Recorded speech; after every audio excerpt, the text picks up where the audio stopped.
Welcome to Farm Your Daily, a Field Forward podcast. I'm your host, David Geiger. Today on Farm Your Daily, when disaster strikes, farmers aren't alone. We speak with Terry Johnston of Farm Rescue about the work they do to support producers. Then the government is shut down. We chat with Reese Drenth of the Ground Level Dispatch about that and the latest USDA reports. Please be sure to like and follow the podcast as well as our social media at Field Forward Pod. We would love to have you join our community, keeping folks informed about what is affecting our farmers. This is Farm Your Daily.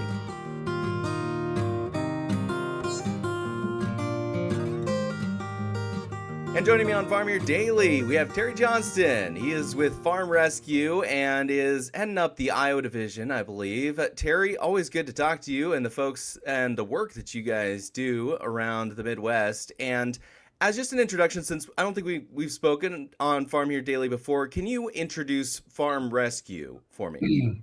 Yeah, sure can, David. Thanks for having me on. So Farm Rescue is a nonprofit, volunteer-based organization that was founded in 2005, and our mission is to help farm and ranch families in crisis. And so crisis can mean a lot of things. It can mean a major injury or an illness or a natural disaster, a fire, flood, tornado, blizzard, any kind of a natural disaster that inhibits them from doing their job. And so the things we help with are planting, harvesting, haying, and livestock feeding. And then we do end up oftentimes hauling a lot of hay for situations like blizzards, wildfires, flooded out areas where farmers and ranchers lose their feedstocks and they need to replace them, and they need to replace them soon. And so we'll mobilize some of our semis and volunteer drivers, round up some donated hay and haul in. So we do that in 10 states. We started out in North Dakota in 2005 and then spread into South Dakota, and then Minnesota, Montana, Iowa, Nebraska, Kansas, Illinois, Wisconsin, and this year Kentucky. So those are the 10 states we cover, and we have a big volunteer base. Obviously, they're the ones that show up and help these families do the work when they're going through a crisis. And when you talk about crisis, is this someone gets injured, someone gets ill? Do there tend to be other types of crisis that you guys are available to help out when the need arises?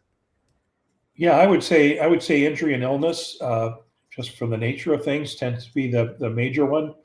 But certainly, we've had lightning strike a machine shed and burn it down with all their equipment in it, or a combine catches on fire and in the middle of the field, or there's all different types of accidents and bad things that happen that can keep a farm family from getting their crop in or out, or ranchers being able to take care of their livestock. So it varies from day to day, but I would say injury and illness, given the average age of farmers and ranchers these days, and of course the level of danger that's out there, in a farming and ranching operation, it only takes 2 seconds to lose your concentration or whatever and get hurt, and so that is often the case.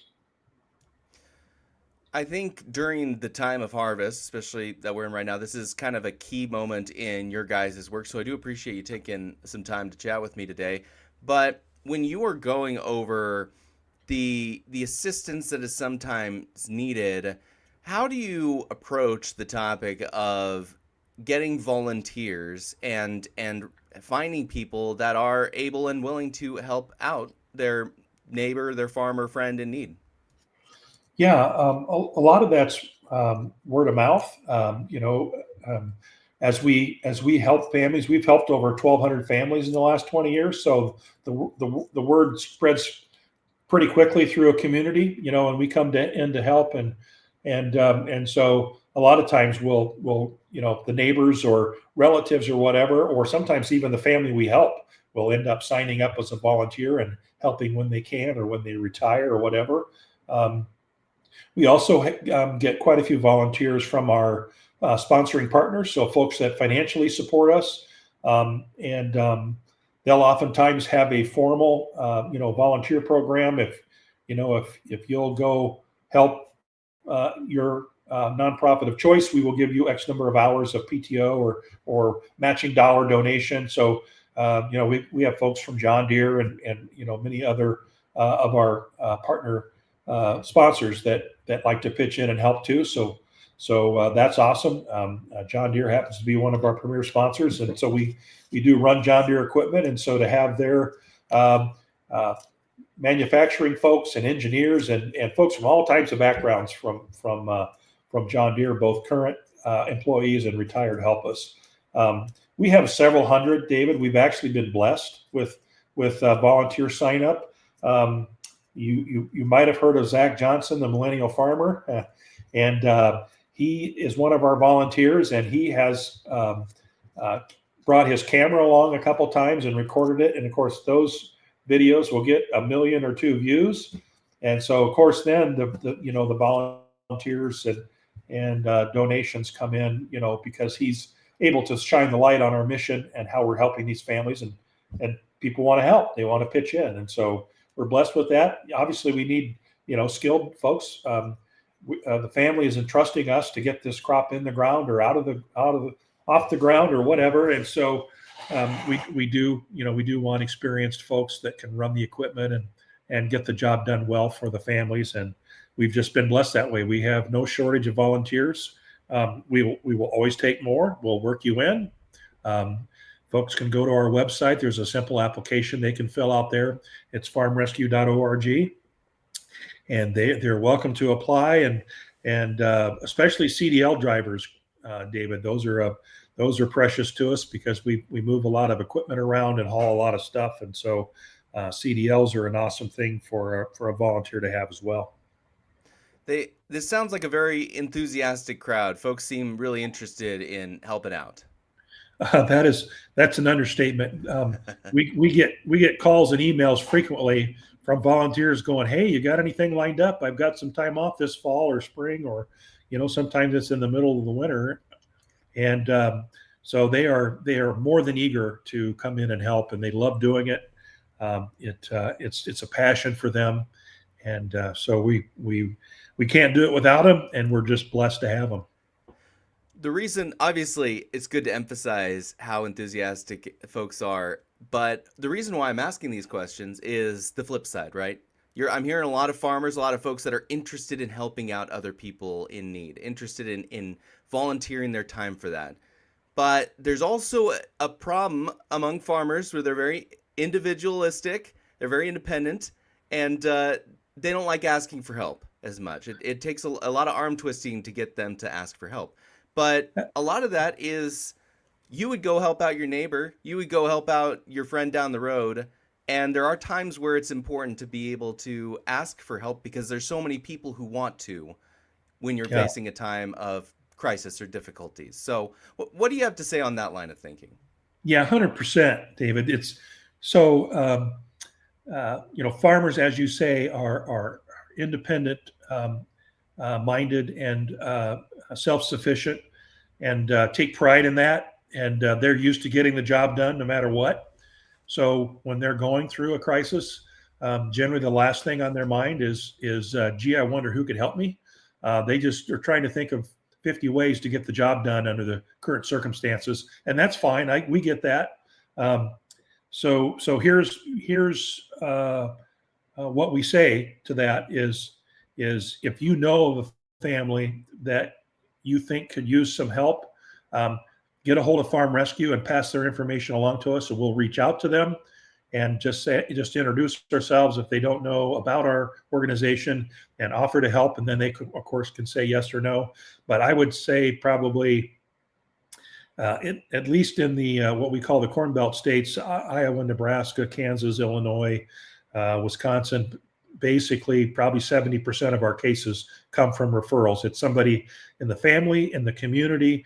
Maybe it's their local John Deere dealer or their seed salesperson or their Farm Bureau contact. So we get a lot of referrals from folks, and we really appreciate that. And so we would just encourage everyone, if you know a family that you think could use our help, even if you're unsure, or if they're not sure, let us know. It can be anonymous, or you can let us know to pass your name along to them, that you were concerned about them and wanted to make sure that they were able to keep their business going, get the crop in the ground, or get it harvested, or get that livestock taken care of. It's no shame in taking a helping hand, what we call a hand up through a tough time, and it's hard. We discuss it often. I was just discussing this with a gal who lost her husband recently, and we were talking to her family about helping them. And I said, I know it's hard, but you just have to learn to be okay with people offering to help you, and it's okay to accept it, and it's okay to ask for it. And so, that's our message. We try to pass that along and make sure that what we don't like, David, is families going underserved or not helped because they have not heard about farm rescue, or B, are too shy to ask. Right. I think in what you just discussed and described, it wouldn't be. It's not an issue at all to just call someone up and say, "Hey, someone passed me your information. I just wanted to call in, check in, see how the season's going, how you're doing, how the harvest is coming along, and just see how you're doing." And just starting off a conversation without any expectations, without any judgment. You're able to just say, "Oh, that sounds like you're having a tough time. I'd be happy to gather some folks up to come help you out this season. Would you be open to that?" And if someone seems more independent than not, something like that would be maybe a way to get them some help, as opposed to going about it some other way, or doing it on their own. So I imagine also, if you want to recommend someone for you guys or your team, you'd go to farmrescue.org as well, and similar to volunteering, you'd sign up there. Yeah, absolutely. They can fill out an application themselves if they're the ones that are needing some assistance, and then they can, of course, refer folks to us that way as well. So either way, there's a lot of great information on our website now that you bring that up, and as I mentioned, you can volunteer there. You can apply for help. You can refer a family for some help, and you can also donate. It obviously is very expensive to help these families, and we spend several $1 million a year to do that. We own some of our own equipment. We rent it. We lease it. We also can use the family's equipment. And sometimes there's cases where we'll just send a volunteer. Their combine and grain cart and semi are just fine, but maybe one or more of the people in the operation are down for a bit, and we can send volunteers in to help run their equipment and just take some worry off their plate, and make sure that the works get done. You've got a window of time usually, right, for planting or harvesting or whatever, and so it just takes pressure off. And the neighbors have their own work to do. I mean, they all want to pitch in, but they all have their own crops and livestock and whatever to take care of. And so this kind of just relieves a little pressure in the community. And then we can also help coordinate the effort with the neighbors too. That kind of takes the pressure off whoever's trying to manage the operation through an illness or an injury or something like that. We can kind of help coordinate with the neighbors and make sure that the crop is looked after properly. So yeah, it's all good, and it looks different for every family. We've helped over 1,200 families, and none of it has looked the same. We customize it for each family's needs. I think of it too as being fair, right? Most other places that you work, most other businesses you have FMLA. So this is kind of a way to have some farmer FMLA. Yeah, exactly right. Yeah, farmers rarely have too much help. They certainly have no paid time off. They don't have many times they don't have extra people to step in when they're unable, maybe a broken leg or a broken hand, something simple like that. But it makes it very hard to run equipment and machinery, climb in and out of stuff, up and down grain bins, and so this is just a way to make sure that their legacy continues, their business doesn't falter. It's not their fault that bad things happen, and so it's okay for them to let us come in and give them a helping hand and get them through that tough spot, and on they go. Terry Johnston, I wish the best for you and the folks that you work with and the volunteers all helping out farmers this harvest season. Thank you so much, Terry Johnston with Farm Rescue, for joining us on Farm Here Daily. Yeah, my pleasure. Thanks for having me, and we always appreciate you helping us get the word out about Farm Rescue, and we're here to help. This is Farm Here Daily. We will have more conversations on the way, but first, let's take a look at the marketplace.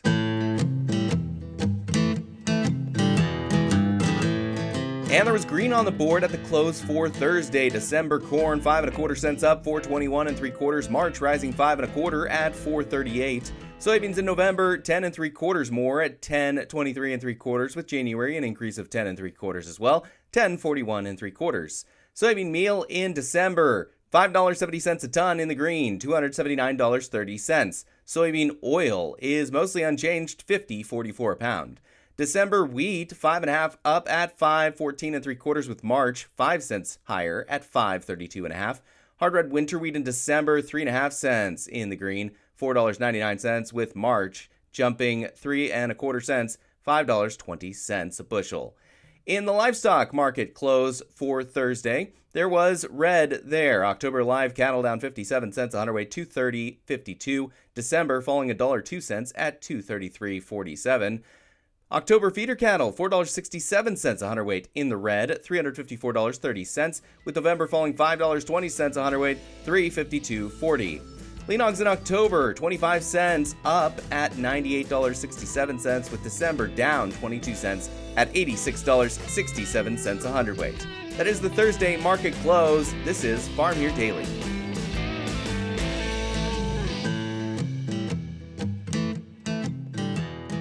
And joining me on Farm Here Daily, we are speaking with Reese Drenth of the Ground Level Dispatch. We chat with them about every week. Reese, thanks again for joining us on Farm Here Daily. And we have the latest update going on the national front, and that is a government shutdown started up.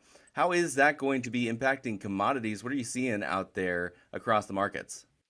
Yeah, thanks for having us, David. Always a pleasure. And you're right, government shutdown is at the forefront of everybody's mind at the moment.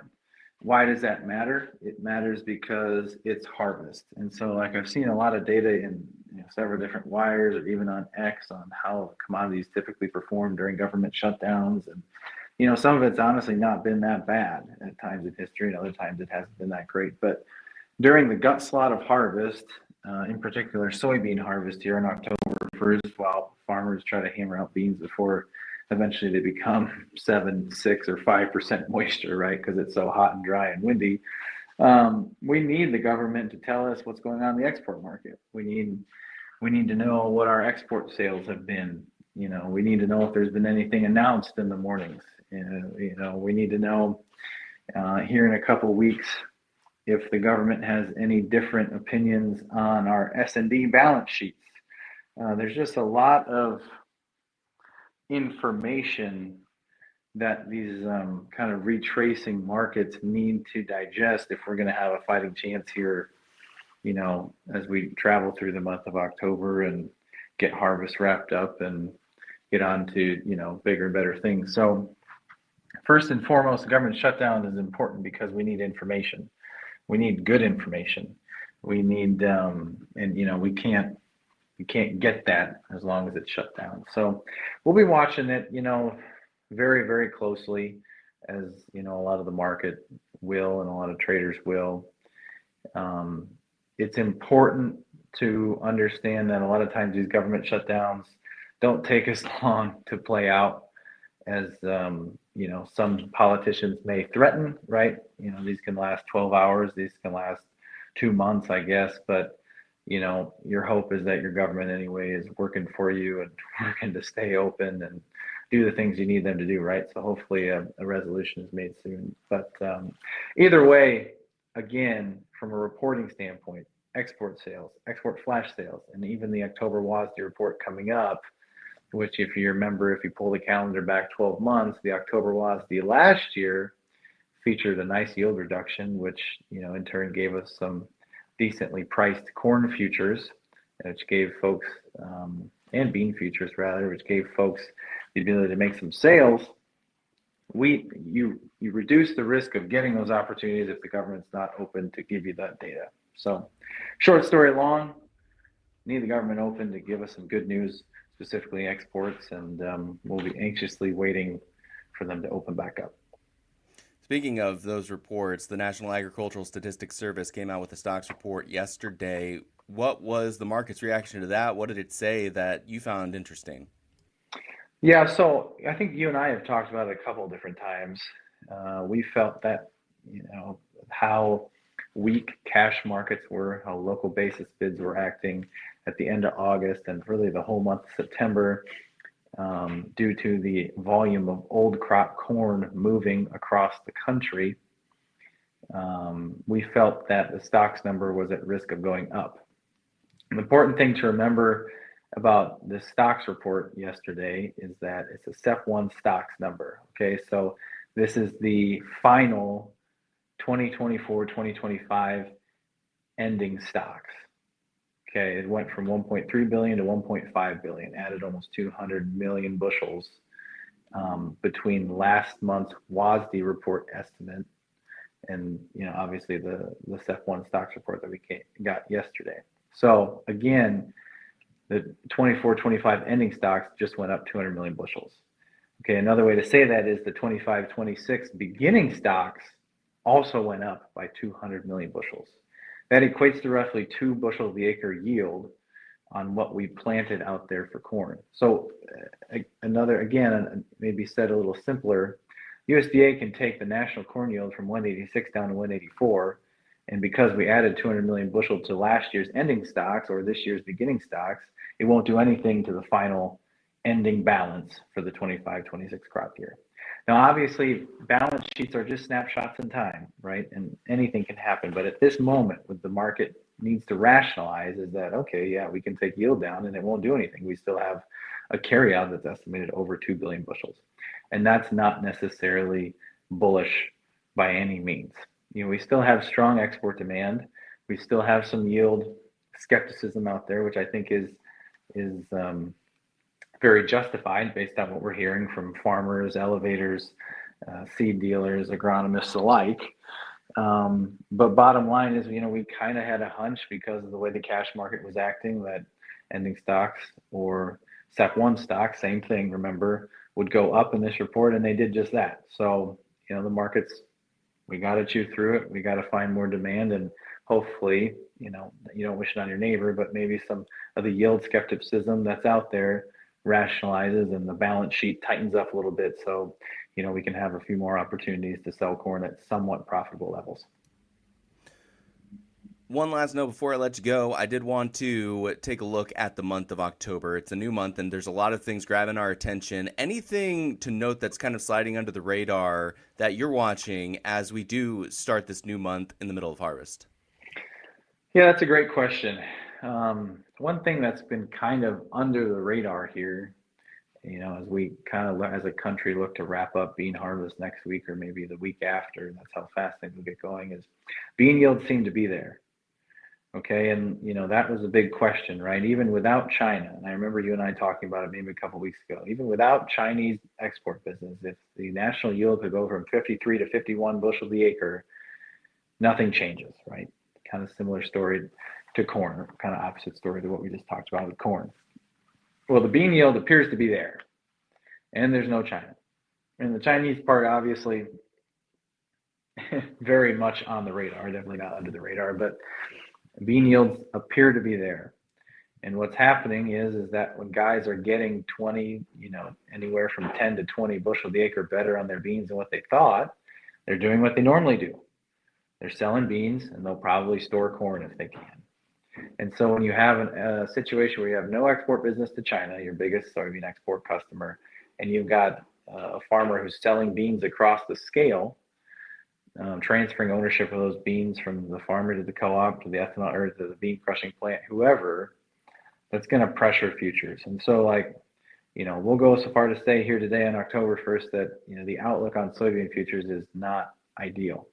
We really, really need something positive to happen between the U.S. and China. And I know that's not under the radar necessarily, but the under radar pieces is that beans seem to be hanging in there in a very good way on on yield, even at lower moistures like we saw last year. So keep that in mind. And for your listeners that are growers, the one good thing about this bean market setup is there are massive carries. You can make 60 cents a bushel today just by waiting to sell beans until this summer, right? If you look at your Chicago Board of Trade futures carries. Another, glass half full comment I make on beans is like bean basis is probably cannot go much lower. When you look at your local processing markets, you look at your elevators, we have no Chinese soybean demand, bean yields are good, people are selling it. The risk of it going much lower is pretty low. So the return on your space on marketing beans, meaning the return that the market's going to give you in basis and futures appreciation, if you just hold on to those beans and don't sell them across the scale, is real money. And, we recommend working with your trusted advisor, whether that's a farm marketing advisor or an elevator manager or an originator at a co-op, whoever. Talk through that with them as you're combining beans, because it may be worth it to not just spot some across the scale. Reese, in the description below, we have a link to go to the Ground Level Dispatch and get a month free trial. If folks were to do that, click that link and check you guys out. What would they see? What do they get? Yeah, our goal is to provide grain commentary twice a day, short and sweet, to the point, focus on what matters, and then we like to write anywhere from 2 to 3 editorials every month on Sundays. For a nice longer weekend read. So what we're trying to do is just give our readers actionable and digestible in a short period of time information so they can make decisions better. And give us a try. We'd love to have you. Reese Drenth is with the Ground Level Dispatch. Thank you so much for joining us on Farm Here Daily. You bet. This is Farm Here Daily, a Field Forward podcast. Thank you so much for listening. Again, in order to continue to produce this type of local content, we would love to have you join our community. So please follow the podcast as well as our social media channels at Field Forward Pod. You can also find me on social media at Geiger Reports. Again, I am your host, David Geiger, and I'll be back again tomorrow, everybody.